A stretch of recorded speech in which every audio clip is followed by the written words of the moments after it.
Hi hello నమస్తే welcome to Telugu one cinema. This is దివేశ్రీ. కొంతకాలంగా మెగా వర్సెస్ అల్లు వార్ అనేది హాట్ టాపిక్గా మారింది. ఆంధ్రప్రదేశ్ ఎన్నికల సమయంలో అల్లు అర్జున్ నంద్యాల పర్యటనకు వెళ్లడం ఈ వివాదానికి కారణమైంది. అప్పటి నుంచి మెగా అభిమానులు అల్లు అర్జున్ని ట్రోల్ చేస్తున్నారు. బన్నీ ఫ్యాన్స్ సైతం అంతే ధీటుగా సమాధానమిస్తున్నారు. పుష్ప 2 సినిమా విడుదల దగ్గర పడుతున్న సమయంలో ఈ వివాదం మరింత ముదురుతోంది. రీసెంట్గా పుష్ప 2 ట్రైలర్ లాంచ్ పాట్నాలో గ్రాండ్గా జరిగింది. ఈ సందర్భంగా ఎందరో సినీ సెలబ్రిటీలు పుష్ప 2 ట్రైలర్ని ప్రశంసిస్తూ ట్వీట్లు చేశారు. కానీ మెగా హీరోలు మాత్రం ఒక్కరు కూడా స్పందించలేదు.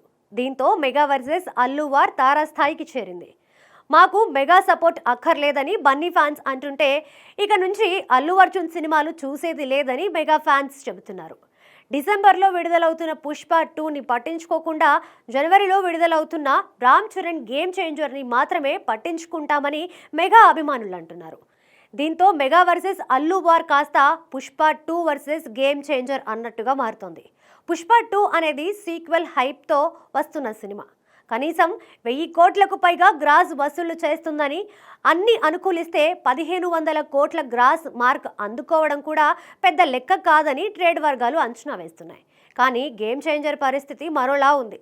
ఆచార్య తర్వాత రామ్ చరణ్, ఇండియన్ 2 తర్వాత శంకర్ నుంచి వస్తున్న సినిమా కావడంతో గేమ్ చేంజర్ పై కొంత అనుమానాలున్నాయి. అయితే టీజర్ మాస్ని మెప్పించడంతో పాటు సంక్రాంతి సీజన్లో విడుదలవుతుండడం ఈ సినిమాకి కలిసొచ్చే అంశాలు. ఈ మూవీ రిజల్ట్ అనేది రామ్ చరణ్కి కీలకం. చరణ్ పాన్ ఇండియా హీరోగా ప్రూవ్ చేసుకోవాలన్నా, పుష్ప 2 ప్రపంచనానికి ధీటైన సమాధానం చెబుతూ తాను నిలబడాలన్నా కనీసం 400 నుంచి 500 కోట్ల గ్రాస్ రాబట్టాల్సి ఉంటుంది.